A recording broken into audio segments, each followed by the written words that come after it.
Poner el dedo en la llaga es investigar, informar, cuestionar y desafiar sin miedo al poder económico y político.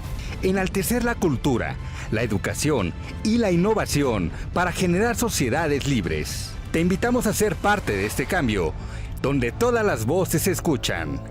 Con Adriana Delgado. Doctor Jorge Salas Hernández, a usted le tocó vivir en carne y cuerpo, pero además vivirlo como director general del Instituto Nacional de Enfermedades Respiratorias de México, la terrible pandemia del COVID. Usted quería ser médico desde muy chiquito. Sus familiares, muchos de ellos eran médicos. Cuénteme sobre esto. Sí, claro, con gusto. Sí, yo tengo recuerdo en la infancia, mi aspiración era ser médico y seguramente eso tiene que ver con que mi familia, tanto de parte de los Salas como de parte de los Hernández, pues hubo y hay todavía varios médicos. Entonces yo crecí en un ambiente entre médicos, te pongo un ejemplo, y yo creo que de ahí surgió mi interés, ¿no? Y yo nunca pensé que pudiera haberme dedicado a otra cosa más que la medicina. Veía usted a los enfermos y como todo joven que quiere estudiar medicina, que además es una carrera muy sacrificada, de muchos años, de mucha atención, de mucha pasión, ¿qué le dice a usted salvar a alguien? Salvarlo de la muerte, salvarlo de una enfermedad. Bueno, en medicina uno siempre trata de aplicar los conocimientos al máximo en beneficio de las personas. Quitar el dolor, devolverles la salud y en los casos muy graves, pues evitar un desenlace trágico. Entonces, en el campo que yo me dedico de las enfermedades respiratorias, pues los pulmones son un órgano de muchas complicaciones, vital para nosotros, pero que con enfermedades prácticamente de cualquier lado del organismo se puede complicar. Y muchas veces es la causa de la fe de la vida de las personas. Entonces, salvar una vida, pues primero es parte del trabajo de uno, de la misión que uno tiene en la medicina, pero también uno tiene claro que el salvar una vida pues es lo que significa para ese paciente, que pueda regresar a su casa, saberse que estuvo al borde de la muerte, lo que significa para las familias, y bueno, tantas implicaciones que tienen no solo personales en los enfermos, en las familias, sino también en los médicos e incluso para la sociedad, porque gente joven pues puede seguir siendo productiva y eso es importante para la sociedad. Entonces, tiene muchas aristas. Cuando nos llega esta pandemia terrible del COVID, usted no solamente fungía como director general del INER, hay muchas personas que comentan, cercanas a usted, otras no tanto, pero que lo veían por aquellos pasillos, caminar preocupado, con este servicio propio de alguien que tiene esa sensibilidad. ¿Cómo fue para usted vivir el COVID-19? Fue complicado. Fueron muchos meses, 3 años, de mucha responsabilidad, pues sí, de estrés, ahora ya lo puedo decir, y sobre todo de un trabajo dinámico, porque no era el mismo escenario en enero del 2020, cuando sabíamos que ya estaba la pandemia en otros países, en Europa, en Estados Unidos, en algunas ciudades, y que nosotros como médicos sabíamos que irremediablemente en algún momento iba a llegar a México. Entonces en enero, cuando veíamos cómo estaba el comportamiento de la infección, pues teníamos la claridad de que esto era algo mayor, pero tampoco dimensionábamos. Entonces lo que hicimos nosotros desde el punto de vista de trabajo en el INER fue organizarnos, en conjunto con otros institutos y hospitales de la red de Institutos Nacionales de Salud, para tratar de organizar cómo iba a ser la estrategia en los hospitales. Y cada uno de acuerdo al trabajo que desarrolla.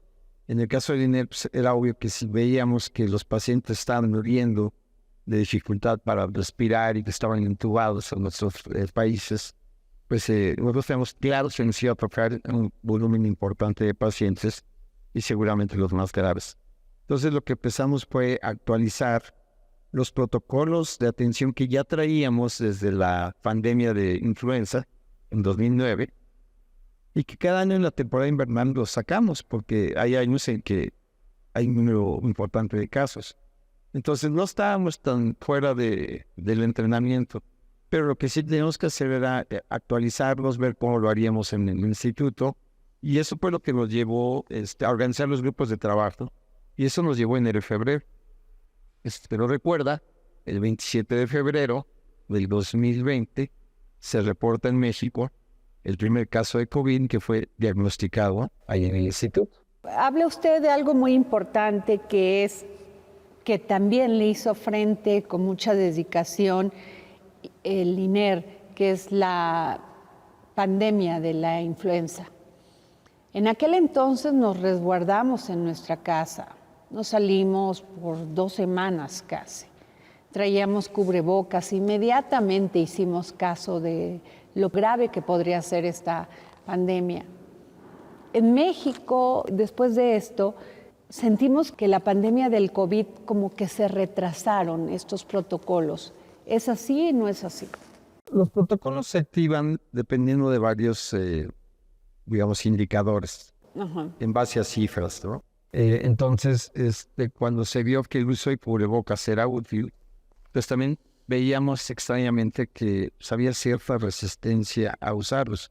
Claro que cuando el número de casos aumentó y se saturaron los hospitales, después veíamos que la gente ya los usaba, ¿no? Entonces, a veces vamos un poco retrasados en nuestras reacciones como sociedad. Y bueno, lo que uno tiene que hacer es promover las ventajas, en este caso, ¿no? Del resguardo, del lavado de manos, el uso de cubrebocas, etc. Doctor, el INER dio la pelea.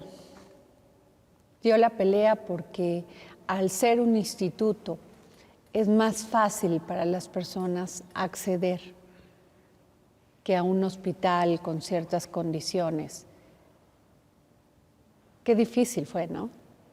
Sí, muy difícil, y por supuesto que dio el INER, y cuando decimos el INER, pues es no solo la infraestructura, sino toda su gente que se portó de maravilla, con un profesionalismo y una responsabilidad como lo ameritaba la situación. Fue muy difícil porque pues todo tiene límites. Nosotros establecimos 200 camas para atención de pacientes, y el criterio de ingreso que se decidió entre esta red de institutos que comentaba es que nosotros nos íbamos a dedicar a la atención de los casos más graves y complicados. Otros casos, no en esa situación, se podían distribuir en el resto de hospitales, pero nosotros esa era nuestra obligación atender. Y para eso dispusimos de 200 camas equipadas con ventiladores, porque tuvimos apoyo para disponer de los insumos de terapia intensiva, porque eran casos así, y por supuesto el personal. Se contrataron en ese entonces 1,600 personas. Aparte de las ¿cuántas? De la base, nosotros éramos 2,200. Aparte 1,600. Entonces, sin ese apoyo para el equipamiento y con el personal, no se hubiera podido, porque era mucha consumo de tiempo y de trabajo que se requiere en la atención de pacientes, y para eso se requiere la que. Entonces fue complicado, pero afortunadamente, como decía yo, a base de esta organización de protocolos y de la total disponibilidad de la gente, fue que se pudo hacer frente a una situación tan difícil. Y yo pienso que los resultados al final el INER ofreció de la atención de pandemia son buenos, considerando que era un problema como nunca se había tenido. Doctor, México padece de un alto índice de enfermos de diabetes, y otro tipo de enfermedades, que no así otros países. ¿Fue complicado además por esto? Sí, porque hoy ya es más fácil con toda la información, pues que la diabetes, como otras enfermedades, eran un factor de riesgo, no solo para la enfermedad, porque disminuye los mecanismos de defensa de estos pacientes, entonces son más propensos a infecciones y más cuando son tan graves. Y la otra es que se complican más fácilmente. Entonces, nosotros lo que empezamos a ver pues eran pacientes diabéticos, obesos, hipertensos o con otras enfermedades cardíacas o enfermos con problemas respiratorios crónicos.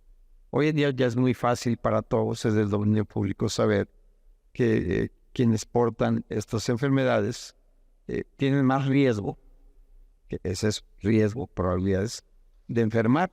En ese momento no lo sabíamos, entonces había que estar tratando enfermos con esta infección más otras enfermedades que hacían al mismo tiempo. Muchas personas, doctor, tuvieron reacciones a esta enfermedad muy diferentes de una a otra. Otras personas que perdían el olfato, el gusto, otras personas que perdían la memoria de corto plazo. ¿Por qué se da esto? Sí, eso fue un fenómeno muy interesante porque de entrada todo el mundo veíamos y pensábamos que la infección era respiratoria. Exacto. ¿No? Y con el tiempo fuimos viendo que los enfermos se quejaban de muchas cosas, como usted bien lo dice, dolor de cabeza, pérdida del sentido del gusto, del olfato, pérdida de la memoria. Y así, ¿no? Entonces, finalmente lo que nos quedó muy claro es que era una enfermedad viral que podía afectar todo el organismo. Bueno, que afectaba todo el organismo. Y prácticamente cualquier aparato o sistema podía verse involucrado con manifestaciones de lo más variado. Incluso la mayoría, que fueron formas leves, afortunadamente, pues podían tener desde formas asintomáticas que increíblemente no tenían ninguna molestia, hasta algo de tos con muchísimas molestias a diferentes. Incluso ya después de las formas graves, el famoso síndrome post-COVID o COVID prolongado, que se superaba la parte respiratoria en la mayoría de los casos, pero quedaban con manifestaciones clínicas con molestias en diferentes sitios que incluso podían prolongarse por meses. Hoy día todavía no acabamos de entender ni de saber muchas de estas secuelas que dejó la infección, por cuánto tiempo, si son de largo plazo o algunas pueden ser incluso permanentes. Entonces, aunque han sido 3 años muy intensos, todavía creo que nos falta por aprender. Pero por supuesto que esto ha sido tan variado antes en las formas leves y después de superar las formas graves. Vinieron las vacunas. México no estaba preparado para hacerle frente, tuvimos que salir y comprar de un lado, de otro, de diferentes laboratorios y se aplicaron. En este momento usted podría decir que hemos superado en un 80%, le hemos hecho frente bien a la pandemia. Es cierto que la protección a la infección la adquirimos de las vacunas o de haber tenido la infección. Por ambas situaciones se desarrollan anticuerpos. Por decir, esos anticuerpos, ¿cuánto llegan a durar? Pues es muy variable, porque eso también es algo eso hay que medirlo. Hay que medirlo. Y para eso se requiere desarrollar los protocolos. Nosotros tenemos alguna idea, porque hicimos seguimiento en algunas personas, y por ejemplo, 6 meses después de la vacuna, se tienen altos niveles de anticuerpos. 6 meses después de haber padecido la enfermedad. Empieza un descenso. Ok. Y ese descenso puede llevar otros 6 meses a los puntos en los que ya uno no tuviera anticuerpos o como si nunca se hubiera vacunado.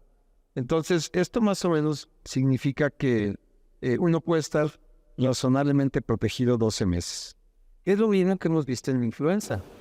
Es vacuna anual. Y yo pienso que finalmente así se va a establecer, nuestras autoridades sanitarias establecerán la vacunación anual en el caso de COVID, porque eso se sabe mejor. Ya llegó para quedarse. Sí, definitivamente.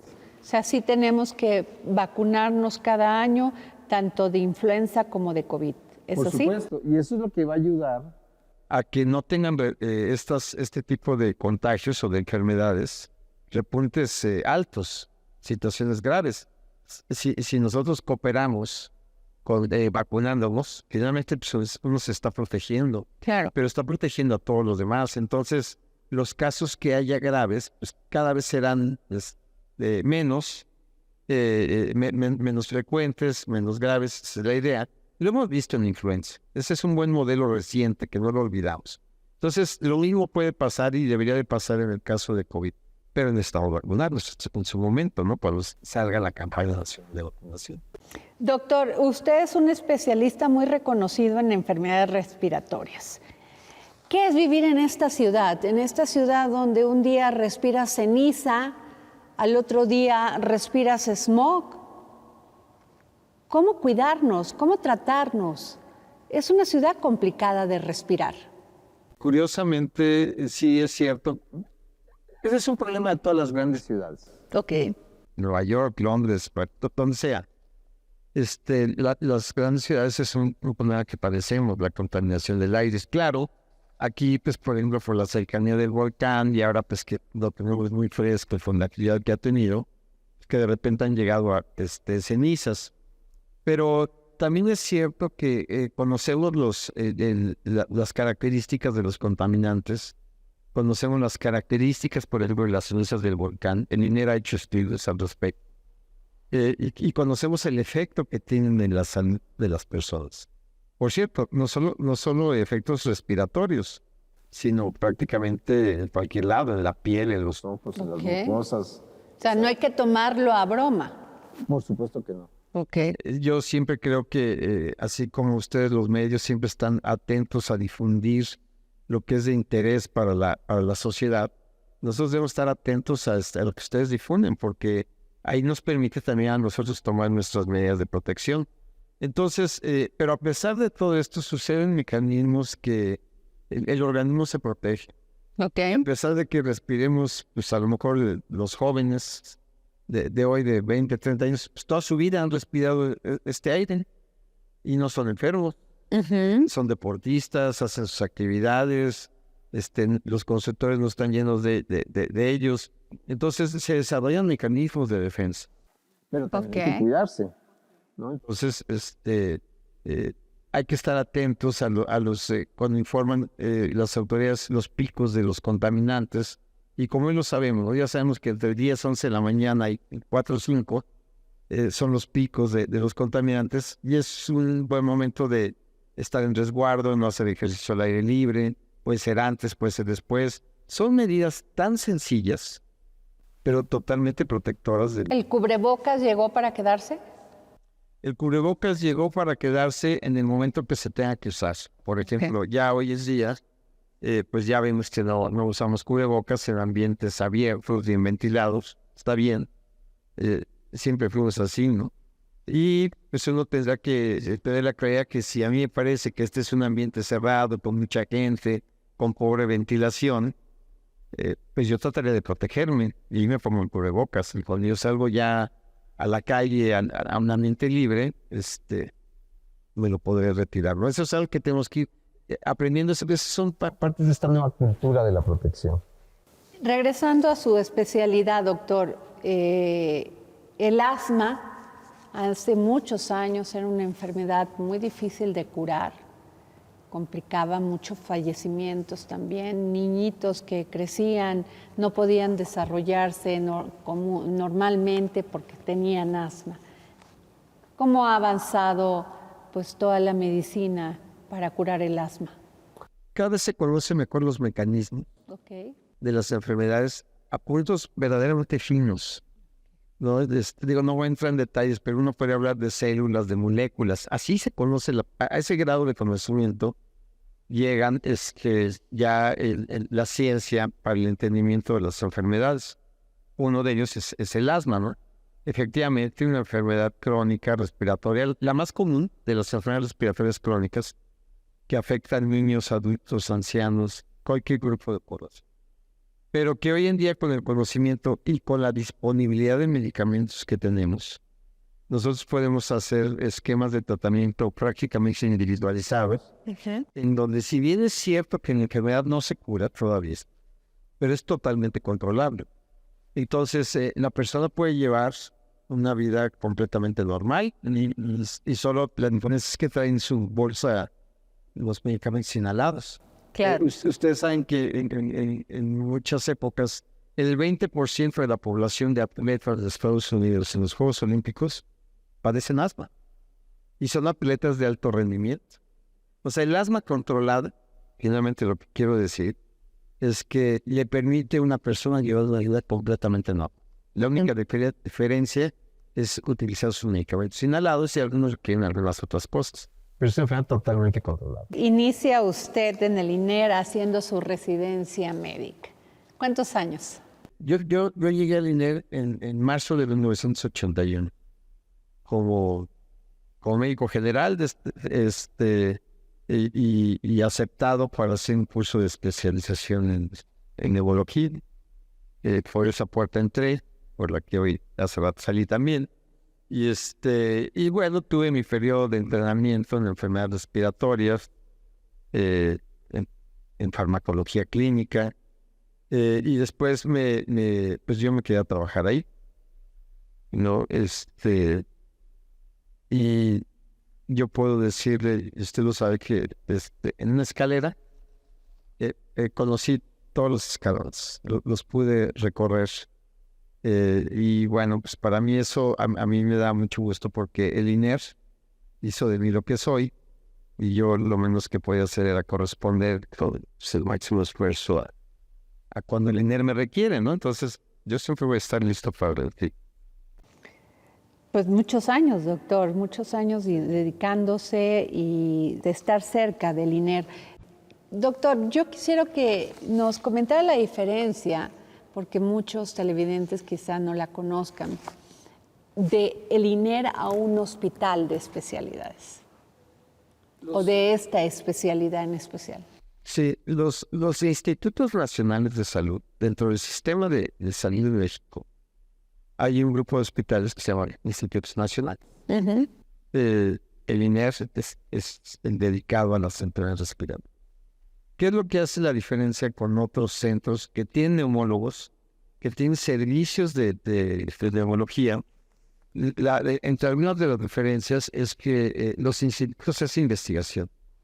Ese es uno de su principal objetivo, desarrollar investigación en varias esferas, básica, clínica, epidemiológica, en fin, desde varios puntos de vista, investigación en enfermedades respiratorias. En un hospital general con servicio de neumología, ellos no hacen investigación. Por lo menos no tienen esa organización como la tenemos los institutos. El otro punto es que los institutos podemos ver cualquier tipo de pacientes. En el caso de nosotros de los respiratorios, podemos ver un asma leve, pues sí la podemos ver. Pero el objetivo central de nosotros es ver los casos de las enfermedades respiratorias, los más complejos, los más complicados, los que en otros niveles de atención se puede tener dificultades para la atención y obtener los mejores resultados.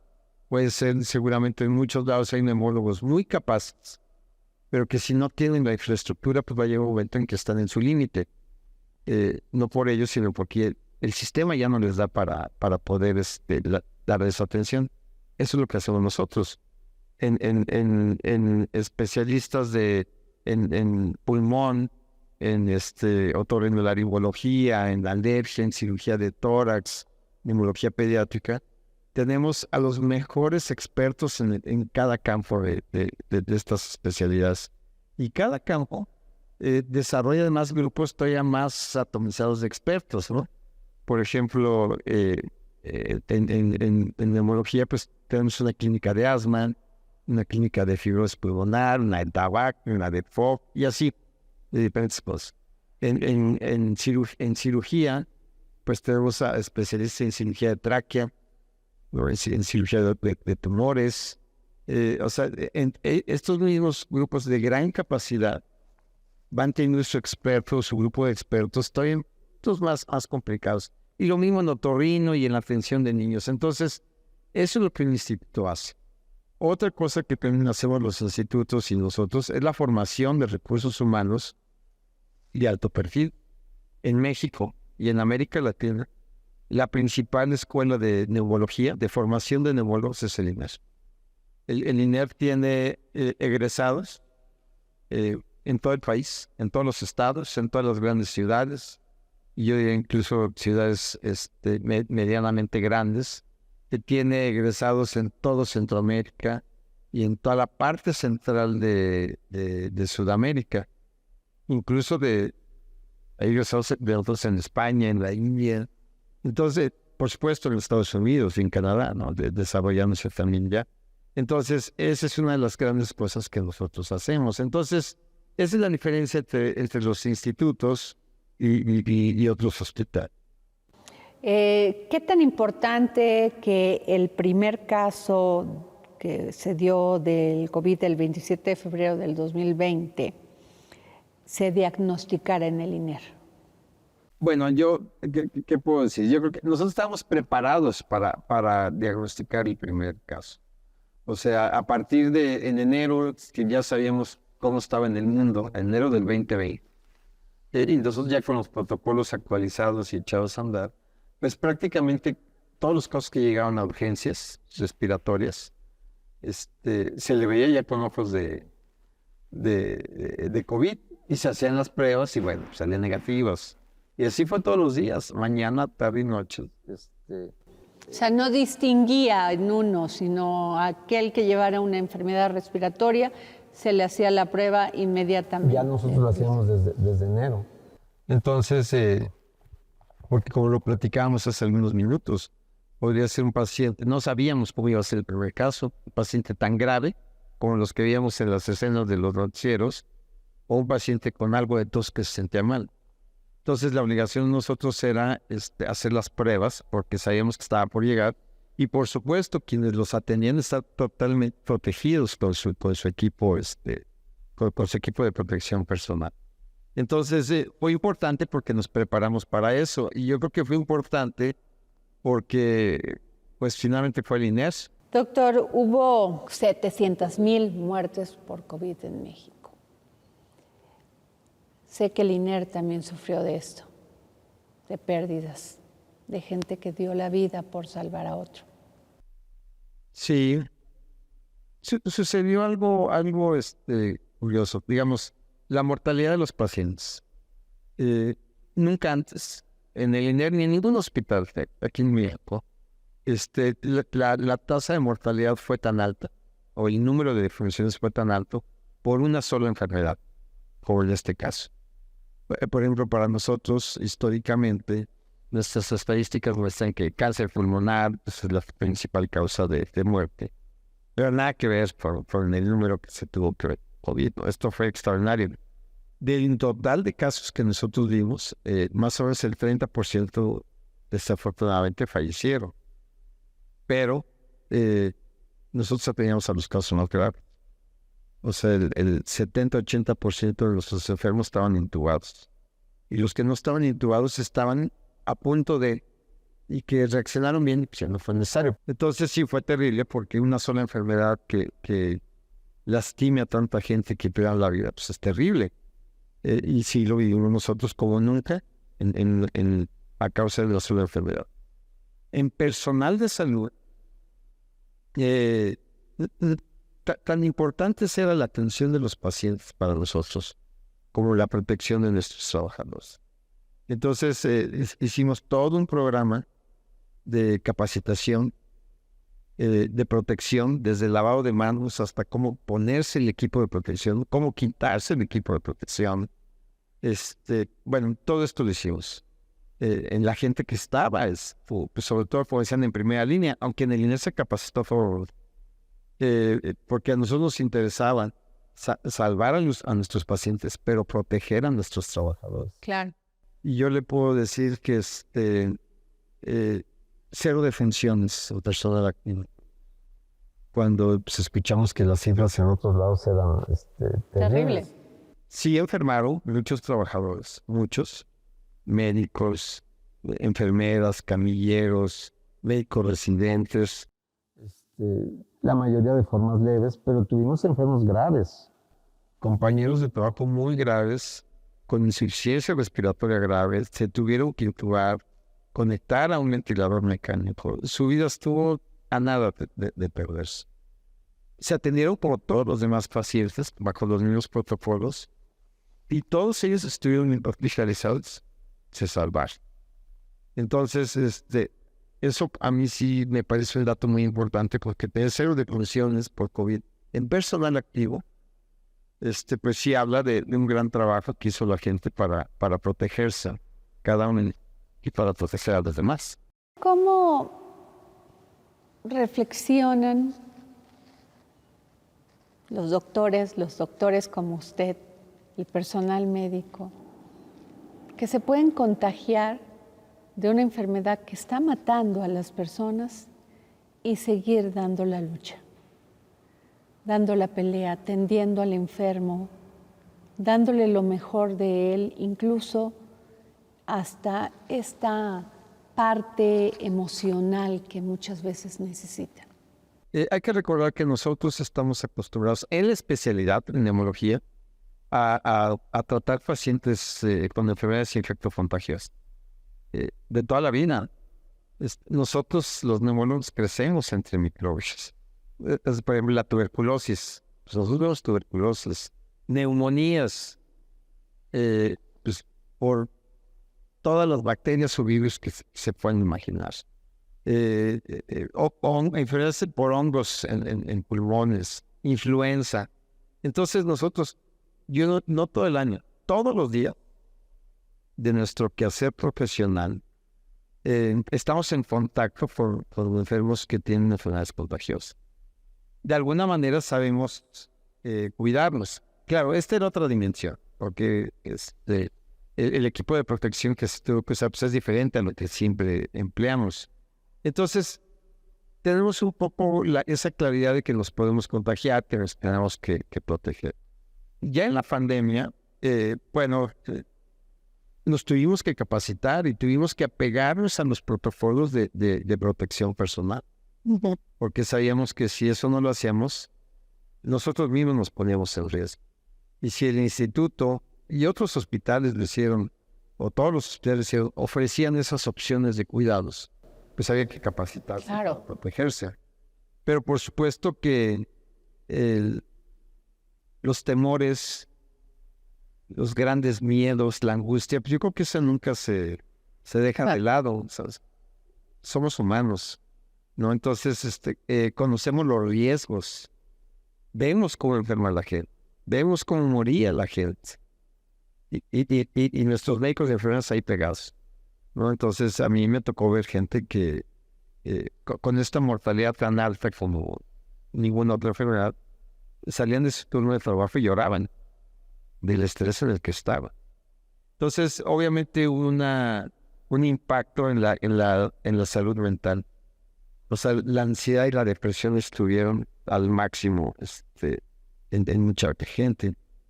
Cada quien reaccionamos diferente. Algunos la podemos sobrellevar, otros a lo mejor no la podemos sobrellevar. E implementamos programas de atención en salud mental en el instituto. Nuestro equipo de nuestros especialistas en psiquiatría, en psicología, se da la tarea de atender a nuestros trabajadores que así lo solicitaban. Entonces, que fue toda una estrategia de atención no solo de pacientes, sino de cuidado de los trabajadores. Pero cada quien además tenía que imprimir ese sello de responsabilidad, de profesionalismo y de estar en el momento que lo necesitan. A ver, si yo me dedico a esto y en este momento puedo, pues, ¿cómo me habré formado? ¿Qué habré hecho en mi vida para no responder a las necesidades de la gente? ¿Se siente usted orgulloso Sí, por supuesto. de haber enfrentado esta pandemia, haber enfrentado la pandemia de la influenza, haber dirigido el destino del INER? Por supuesto, ese es mi máximo orgullo profesional, el haber dirigido el INER. Y me siento muy orgulloso de cómo la gente independientemente del perfil de trabajo que tuviéramos. Como la gente hizo un solo equipo. Y cada quien hacía lo que tenía que hacer con el cuidado que lo tenía que hacer y en apoyo de los demás. Entonces, el lograr ese trabajo en equipo, el que la gente se convence, que trabajen con ese, como relojito, con ese profesionalismo y puntualidad y todo eso, pues por supuesto que a mí me hace sentir muy orgulloso de todos los grupos de trabajo, porque lo hicieron muy bien. Y bueno, pues yo, al ser parte de la institución, pues para eso estaba, y si los resultados, eso no lo voy a decir yo, eso el tiempo lo dirá, qué tan buenos o no hayan sido los resultados, pero pues hicimos nuestro trabajo con responsabilidad. Doctor Salas, deja usted el mando, no el corazón, no la emoción del Instituto Nacional de Enfermedades Respiratorias. Deja usted la dirección general.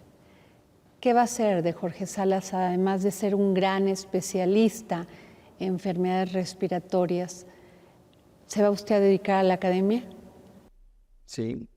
Yo hace poquitos días recién ya fue el relevo directivo, después de 10 años que estuve con esa responsabilidad. Y ahora regreso a algunas de las actividades que tuve que dejar al estar en la dirección general, y yo me dedico a la docencia.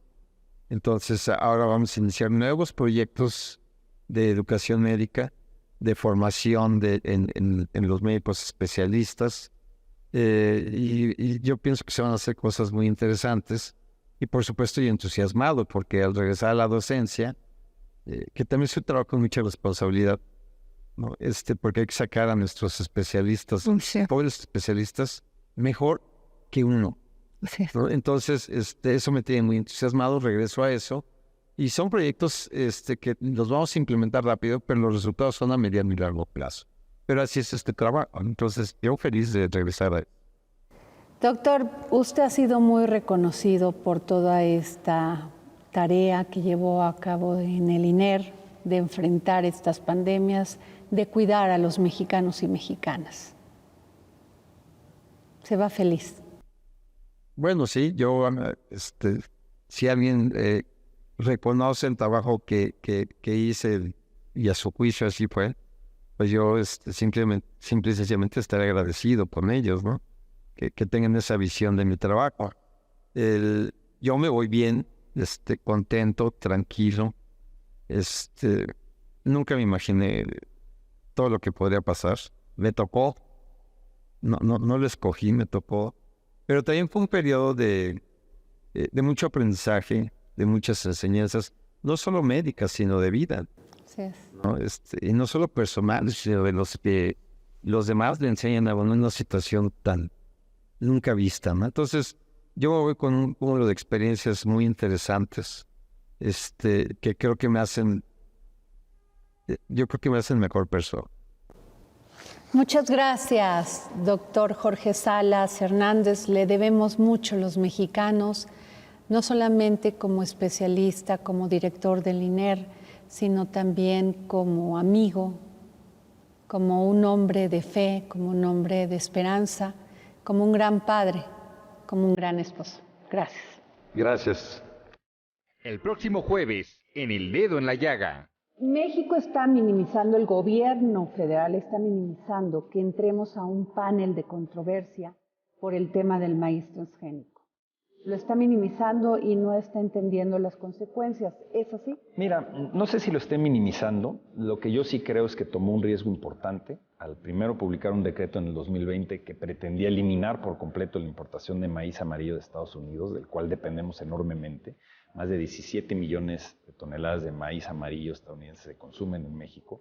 No nos damos abasto en maíz amarillo para el sector pecuario y agroindustrial con la producción nacional. Entonces, es fundamental para nuestra seguridad alimentaria. Entonces, fue un enorme riesgo publicar este decreto donde se buscaba cerrar el acceso del maíz, y a pesar de los intentos de mejorarlo con la publicación de otro decreto en febrero de este año, en donde se limita únicamente el uso del maíz para la producción de harina y de tortilla, de todas maneras estás violando el tratado. ¿Por qué? porque el tratado te permite imponer medidas sanitarias, es decir, restricciones al comercio, cuando demuestras que hay un daño a la salud humana, animal o vegetal. Esto pasó, por ejemplo, en el caso muy conocido del espongiforme bovina, denominada enfermedad de la vaca loca. Cuando se detectó en Reino Unido hace varios años, todo el comercio de Reino Unido con el resto del mundo se cerró. Es decir, se le bajó la cortina y no se podía quejar Reino Unido ante ninguna instancia internacional porque queda claramente demostrado científicamente que si tú consumes un producto contaminado con espongiforme bovina, te puede causar la muerte. Entonces, ante la evidencia científica sí puedes cerrar el comercio. Pero en más de 30 años de consumir maíz genéticamente modificado en México, en Canadá, en Estados Unidos, en el resto del mundo, jamás se ha demostrado evidencia de que daña a la salud humana o que representa un riesgo. Entonces, cuando México impone esta medida, Estados Unidos primero solicita consultas y dice, preséntame la evidencia de que hay un daño a la salud. Y ante la falta de evidencia, se va a la fase del panel. Entonces, no necesariamente es minimizar la importancia del panel, yo creo que el gobierno de México lo entiende, pero pensaba posiblemente que iba a poder estirar la liga por la vía del diálogo y que no se llegara a un panel, que se llegara a una solución negociada. Pero Estados Unidos lo que decidió, junto con Canadá, que se sumó a las consultas, falta ver si se suman al panel como, digamos, una parte interesada, están ahorita como terceros en el panel, no como demandante, pero no se tomó en cuenta las consecuencias de perder un panel de esta naturaleza, que repito, el maíz amarillo es esencial para nuestra seguridad alimentaria, pero además, si se demuestra que estás violando el tratado, es decir, que estás imponiendo una medida restrictiva al comercio sin evidencia científica, entonces Estados Unidos va a argumentar que hay un daño, por decir un número hipotético, 5,000, 10,000 millones de dólares. Y si el panel le da la razón, podría entonces Estados Unidos subirle los aranceles a los principales productos de exportación agrícola de México a ese país. Estamos hablando del tomate, aguacate, productos agroindustriales como tequila y cerveza, productos que generan en lo individual más de 2,000 o 3,000 millones de dólares de ingreso para los mexicanos. Ese es el enorme riesgo de perder un panel de esta naturaleza.